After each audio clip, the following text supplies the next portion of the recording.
안녕하세요. 벌써 3월달 가계부 결산을 할 시간이 왔네요. 오늘이 3월의 마지막 날이에요. 그런데 작년보다 벚꽃이 좀 일찍 폈다고 하더니 진짜 오늘 나갔는데 벚꽃이 거의 다 폈더라고요. 벚꽃 지기 전에 벚꽃 구경하러 나가시면 좋을 것 같아요. 저희 집은 3인 외벌이 가족이에요. 남편, 아내, 10살 아들로 이루어져 있고요. 원래는 맞벌이 가족인데 지금 조그맣게 제가 한시적이라고 써놨죠. 휴직을 했거든요. 그래서 당분간 한시적으로 외벌이 가족이 됐습니다. 그래서 3인 외벌이 가족은 어떻게 사나 또 재미있게 봐주셨으면 좋을 것 같아요. 이번 달 가계부 분석 한번 시작해 볼게요. 이번 달에는 656만 원의 소득이 있었고요.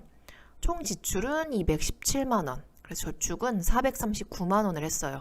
저축률은 맞벌이 할 때랑 크게 다르지 않은 것 같죠? 조금 떨어지긴 하지만 이 저축률보다는 사실 맞벌이를 하면 이 저축 금액이 커져요. 그래서 사실은 저축률이 중요한 건 아닌 것 같아요. 저축 금액이 중요하니까.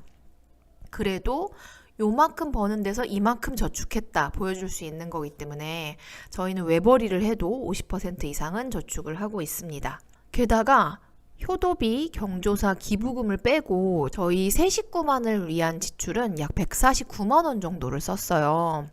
21년 3인 최저생계비가 239만 370원이라는 거 1월에도 말씀드리고 2월에도 말씀드렸는데 저희는 거의 이거의 절반을 썼습니다. 아끼면 충분히 가능한 금액으로 살 수 있어요. 식비부터 살펴보면 식비는 38만 5,587원.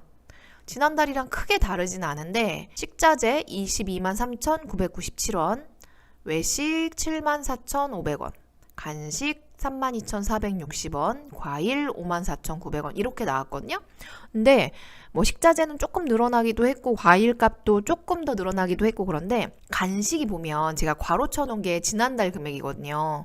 간식을 지난번에 13만 2,700원어치를 먹어서 제가 반성해야겠다고 막 그렇게 했는데 이번 달 간식비가 32,460원이 나왔어요. 물론 지금 사진 안에 있는 나라에서 준 구호품의 과자들이 좀 많이 들어있긴 했거든요. 이거 거의 다 먹었어요.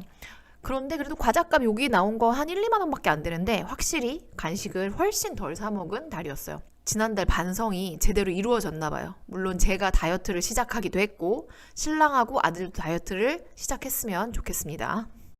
일단 뭐 어느 정도는 맞는 말이기는 해요. 지금 이번 달 3월 달에는 엄마가 사실 좀 바쁘셔가지고 반찬을 많이 안 해주셨는데 그래도 3월 달에 엄마가 주신 거 한번 보여드릴게요.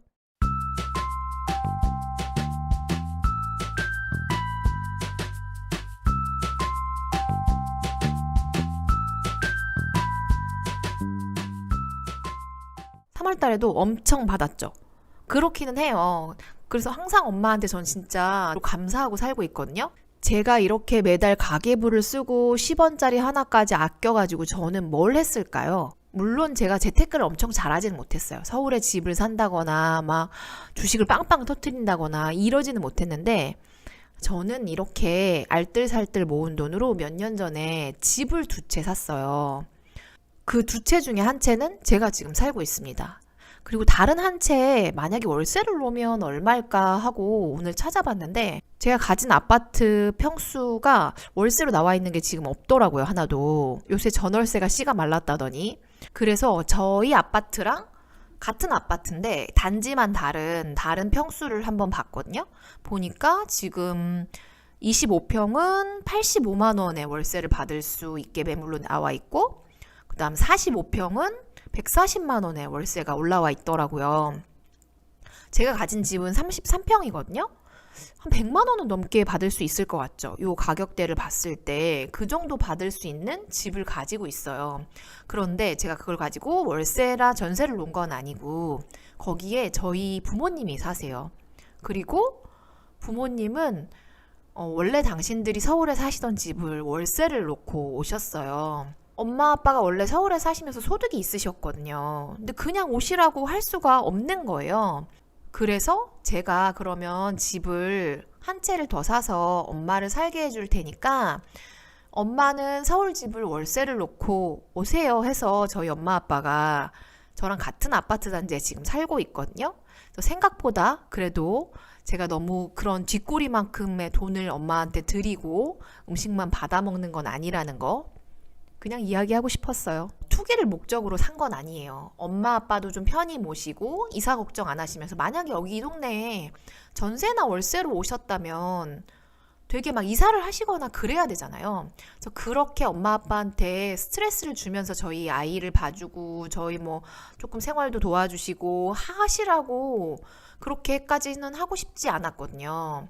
물론 좋은 마음으로 샀는데 몇 년 전에 비해서 전국적으로 부동산 가격이 폭등하다 보니까 저희가 사는 동네는 그렇게 중심가가 아닌데도 오르긴 올랐어요, 다. 그래서 부모님 덕분에 착한 마음을 먹으니까 집값도 조금 오르긴 올랐습니다. 여러분도 아껴서 효도하시고 집 사세요.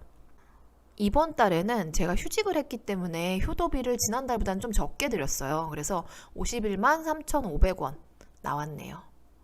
효도하십시오, 다들. 복 받을 겁니다. 물론 제가 막 엄청 효녀라는 얘기는 아니에요. 엄마 아빠를 이렇게 모신 것도 엄마 아빠한테 미안한 마음이 들지 않기 위해서 한 것도 크거든요. 어쨌든 서로에게 좋은 결과를 가져왔지요. 계속해서 가계부 이야기를 해보면 이번 달에는 생활용품비는 물건은 많이 안 샀어요. 34,700원 나왔는데 슬림웨건 세탁실에서 세제 쓸 때 막 허리 숙이기 싫어가지고 샀는데 이거는 제가 너무 편해서 잘 산 것 같고요. 설거지 비누도 거의 다 써가서 샀어요. 3,800원 주고 샀는데 한 살림이 다행히 집에서 걸어갈 수 있는 거리에 있거든요. 1km 정도? 그 정도는 원래 걸어 다니는 거죠. 그래서 걸어가서 하나 사가지고 왔고요. 스텐 드리퍼를 14,500원 주고 하나 샀어요. 이게 원래는 종이 필터에다가 제가 커피를 내려 마셨는데 이게 고민이 되더라고요. 매번 이렇게 쓰레기를 만들어내는 게 괜찮나 대체할 수 있는 것들을 찾아봤는데 뭐 빨아 쓰는 필터 해가지고 3배로 만든 거나 이런 것들을 쓰시는 분들도 있더라고요. 근데 이거를 세제로 빨기도 뭐하고 일일이 삶아서 매일매일 하긴 제가 너무 게으르고 이래서 찾아봤더니 스텐으로 된 드리퍼가 있더라고요. 이거는 종이 필터가 필요 없거든요. 근데 되게 생각보다 깨끗하게 걸러져요. 그래서 요새는 아침마다 매일 이 스텐 드리퍼로 걸러 먹고 있습니다. 굉장히 만족스럽고요. 지우개는 집에 되게 많은데 미술학원에서 선생님이 이 지우개는 못 쓴다고 그림 그리려면 잠자리 그려진 그 지우개로 사오라고 하셔가지고 지우개 하나 샀고요. 원래 매달 저희 생활용품비에 자파비로 로또 비용이 있었는데 이번 달에는 저희 신랑이 되게 바빴거든요. 그래서 그런지 매주 로또 사는 거를 잊어버리더라고요. 내비뒀어요. 그래서 이번 달에는 로또 구입 비용이 없네요. 다음으로는 교육 육아비로 39만 2,820원을 썼어요. 저희 아들이랑 저랑 미술학원 다니는 거 그리고 또 뭐 배우는 게 있어가지고 33만 1,500원 썼고요. 교재비를 6만 1,320원어치 썼어요. 저희 아들은 예체능을 제외하고는 아직도 다 엄마 아빠랑 공부를 하고 있거든요. 국어나 수학이나 컴퓨터 코딩이나 글쓰기나 이런 거 다 엄마표로 해도 부족하지 않아요. 제가 가르칠 수 있는 능력이 있을 때까지는 계속 저희는 엄마표로 할 예정이고요. 그런데 예체능은 저는 돈 주고 가르치는 게 맞는 것 같아요. 보통 공부는 원래 혼자 하는 거죠. 근데 예체능 같은 경우에는 정말 어떤 친구들은 초등학교 때부터 시작해가지고 10년, 20년, 뭐 나이가 좀 있으신 선생님 같은 경우에는 30년, 40년 동안 그렇게 한우물만 파신 분들이잖아요. 그 전문가에게 배우는 스킬을 그 속도를 따라잡을 수가 없어요. 제가 유튜브로 공부를 해서 가르친다? 이거는 비교가 안 되더라고요. 그래서 저희는 예체능은 돈 주고 가르치려고 합니다. 제가 배우는 미술학원 선생님만 해도 벌써 미술을 하신 지 어렸을 때부터 하셨으니까 거의 40년 정도를 하셨거든요. 제가 배워서 가르치는 거랑은 이게 차원이 다른 거예요. 그래서 예체능은 꾸준히 앞으로도 돈 주고 가르칠 예정입니다. 주거비로는 25만 9,620원을 썼어요. 관리비로 14만 3,250원, 인터넷, 그 다음에 휴대전화 4대, 저희 신랑이 듀얼폰을 쓰고 있어서 휴대전화가 4대입니다. 29,700원 나와요.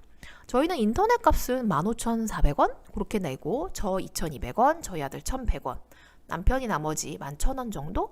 요렇게 해가지고 휴대전화비랑 해서 다 내고 있거든요. 공기계 있으시면 알뜰폰 요금제로 하면 이렇게 충분히 가능합니다. 그 외에 팁이나 이런 건 없어서 다른 건 없고요. 2월까지는 아직 추웠어가지고 3월 난방비는 86,670원 나왔어요. 그 다음에 꾸민비로 11,000원. 이거 신랑이 자기 청바지 필요하다고 샀는데 이게 예상외로 스판이 아니더라고요. 그래서 작다고 지금 못 입고 있는데 살 빼서 입겠다고 같이 과자를 끊고 다이어트를 시작하면 입을 수 있을 것 같습니다. 그리고 건강문화비로 74,400원을 썼어요. 이번 달은 다행히 병원비는 많이 안 썼어요. 24,700원인데 여기에 사실 소화제 같은 것들도 미리 구입을 했기 때문에 그렇게 병원은 제가 침 맞으러 병원에 딱 한 번 갔고요. 그다음에 아들 유산균 사는 비용으로 5,000원을 썼어요. 지금 사진에 보이는 유산균을 6통을 샀는데 이게 어떻게 5,000원밖에 안 나오냐면 아이어브를 써보신 분들은 알 텐데 이게 가입할 때 추천인 코드를 입력하면 추천인 코드 소유자에게 얼마를 적립해주고 그리고 그 추천인 코드로 가입한 사람이 물건을 사게 되면 계속 물건을 살 때마다 일정 부분씩 저한테 적립을 해줘요. 예전에 제가 이 추천인 코드를 제 블로그에 한번 썼더니 그때 그래도 꽤 여러분이 저를 입력을 해주시고 그리고 계속해서 꾸준히 구입을 해주고 계시더라고요. 그래서 적립금이 자주 쌓여서 이번에는 5,000원만 내고 구입을 했어요. 혹시 추천인 코드가 필요하신 분은 더보기란에 적어 놓을게요. 그 다음에 아이랑 체험하는데 티켓 44,700원 썼어요. 이거는 제가 그렇게 돈을 아까워하거나 그러지는 않아요. 체험을 다양하게 많이 하고 싶으니까 코로나가 얼른 끝나서 여행도 좀 다니고 그렇게 하고 싶네요. 그리고 용돈 경조사 비용으로 13만 4천 원을 썼어요. 신랑 개비 3만 원 썼고요. 저는 3월 달에 용돈은 안 썼고요. 그리고 아이 용돈을 이제 매주 1,000원씩 주기로 했어요. 원래도 사실은 주긴 줬는데 제가 그냥 아이 거는 용돈 기입장에 아이만 따로 기록하게 하고 아이가 쓴 것도 제 가계부에다 이렇게 기록하고 했는데 이제 좀 분리를 3월 달부터는 해보려고 아이가 쓴 거는 알아서 정리하게 두 쪽을 관리하니까 제가 너무 귀찮더라고요. 그래서 통일하기 위해서 줬고요. 경조사 부의금 하나 축의금 하나 내가지고 10만 원 썼고요. 교통비로 11만 8,200원, 보험료 18만 928원 이렇게 됐어요. 저희는 보험료를 3인 거의 실비 위주로 들고 있는데 제게 5년이 다 돼가지고 지금 갱신이 돼서 또 올랐거든요. 요새는 갱신되지 않는 상품이 없어가지고 아마 죽을 때까지 보험료를 계속 납부해야겠죠. 그래도 혹시 모를 일을 대비해서 이 돈은 버리더라도 버리면 더 좋은 거라고 생각하면서 내고 있습니다. 저는 절약을 되게 좋아하는 사람이에요. 그런데 무조건 절약을 하는 게 좋다고 생각하지는 않아요. 제 삶에서 되게 중요한 것들은 그렇게 돈을 아까워하지 않고 쓰거든요. 물론 제 기준에서입니다.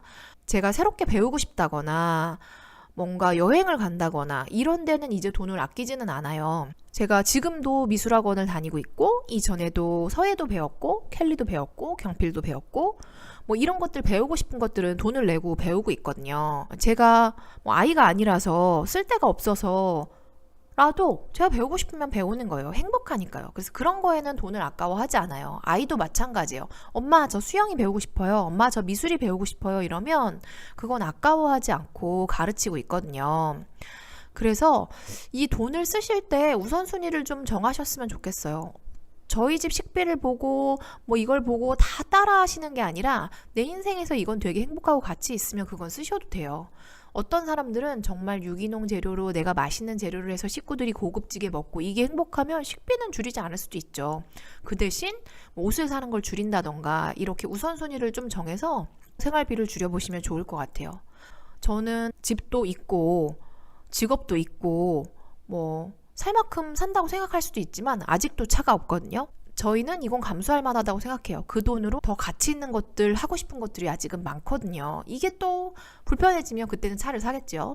그래서 집안에도 꼭 필요한 물건만 사려고 하고요. 지금 보이는 사진은 예전에 베트남 갔었을 때 너무 맛있었는데 잠실역에 있더라고요. 다른 데도 있을지도 몰라요. 근데 너무 반가워서 사진을 찍어놨는데 언제 베트남 갔던 게 그리워지면 신랑이랑 한번 먹으러 가려고요. 이번 달 가계부를 한번 점검해보고 반성을 해보면 사실 이번 달은 반성할 게 없는 거의 퍼펙트한 가계부였던 것 같아요. 간식비도 외식비랑 다 합쳐서도 지난달보다 5만 원 이상 줄였고요. 특히 간식, 과자 사 먹는 비용은 진짜 많이 줄였고요. 대신 3월 달에는 뭐 그냥 좀 설렁설렁 살았던 것 같아요. 4월부터는 조금 더 열심히 살아보도록 하겠습니다.